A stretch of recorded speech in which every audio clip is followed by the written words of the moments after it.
काला साया।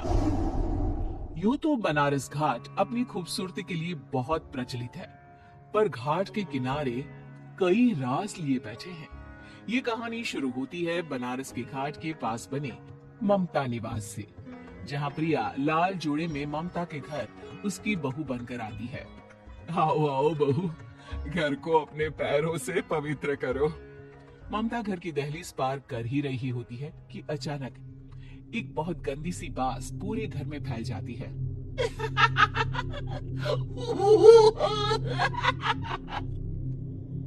ये बदबू और ये आवाजें, ये कौन हंस रहा है माँ?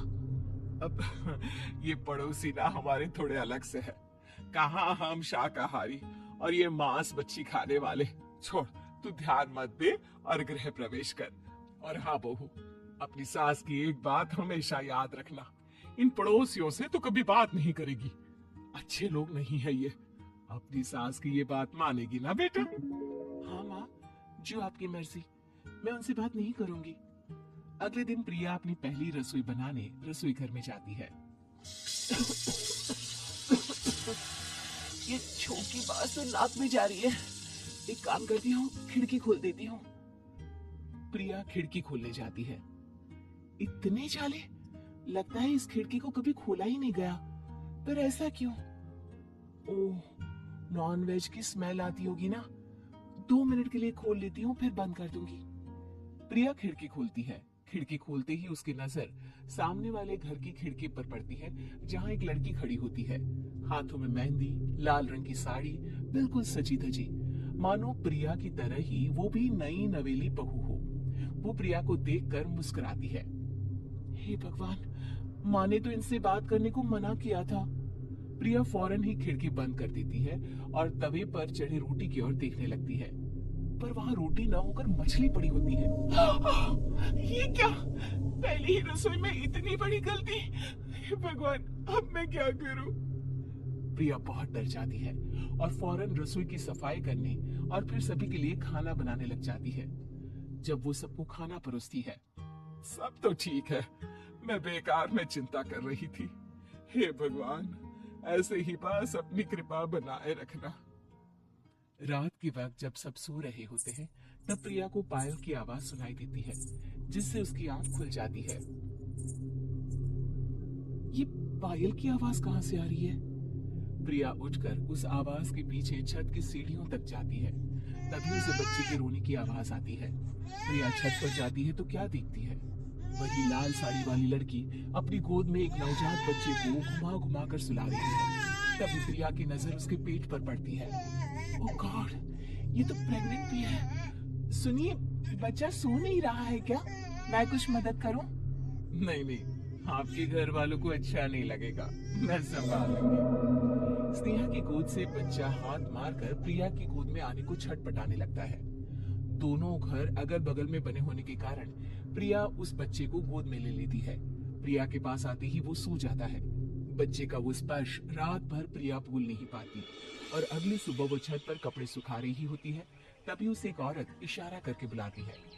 स्नेहा कह रही थी बाबू तुम्हारी गोद में आते ही सो गया। मैं गौरी, स्नेहा की माँ हूँ। बहू, घर आना, बाबू को खिला भी लेना।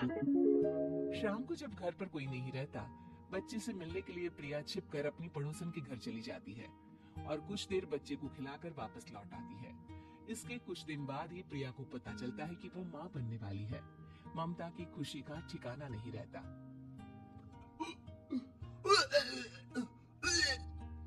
माँ जी, पता नहीं क्यों उल्टी आ रही है। प्रिया भागती हुई वॉशरूम में जाती है तो हरी और लाल रंग की उल्टी करती है। उस उल्टी में से कीड़े निकलते हैं। ये क्या? खून और ये कीड़े! माँ! माँ! प्रिया की आवाज सुनकर ममता दौड़कर आती है, पर बेसिन में कुछ नहीं होता। प्रिया हक्की बक्की रह जाती है। ये सब क्या हो रहा है? प्रिया घबरा जाती है और अपने कमरे में जाकर सो जाती है। डर के कारण वो इतनी थक जाती है कि उसकी आंख लग जाती है। तब उसे ऐसा लगता है उसके पेट पर मानो कोई बैठा हुआ हो। कौन हो? प्रिया के पेट पर एक 5 महीने की बच्ची बैठी हुई थी, जो बुरी तरह जली हुई थी। माँ, तुम ही मुझे लाई ना अपने पेट में। मैं तुम्हारी माँ नहीं हूँ। कौन हो तुम? माँ, देखो मैं जल गई बुरी तरह से। 6 महीने पेट में रहने को भी मुझे नहीं मिला। सहला दो ना माँ। बचाओ, बचाओ, माँ। ममता दौड़कर कमरे में आती है। प्रिया की बातें सुनकर वो सब समझ जाती है। तू कहीं बगल वाले घर में तो नहीं जाकर आई ना बहू? मुझे माफ कर दो, मैं गई थी माँ। उस घर में सब मरे हुए हैं बहू। कई साल पहले स्नेहा उस घर में बहू बनकर आई थी। कुछ ही दिन में वो एक बच्चे को जन्म देने वाली थी। पूरा घर बच्चे के आने की खुशी में खोया था कि एक दिन अचानक उस घर में आग लग गई। सब बुरी तरह जलकर मर गए। गौरी आज भी दादी बनने का इंतजार कर रही है और इसीलिए स्नेहा ने अपना अजन्मा बच्चा तुम्हारी कोख में डाल दिया। ममता ये कह रही होती कि पीछे से उसके पैरों को एक बच्चा पकड़ लेता है। दादी, दादी। माँ, स्नेहा की गोद में यही बच्चा था। ये बच्चा कौन है फिर? तेरी मौत है। तेरी भी दादी।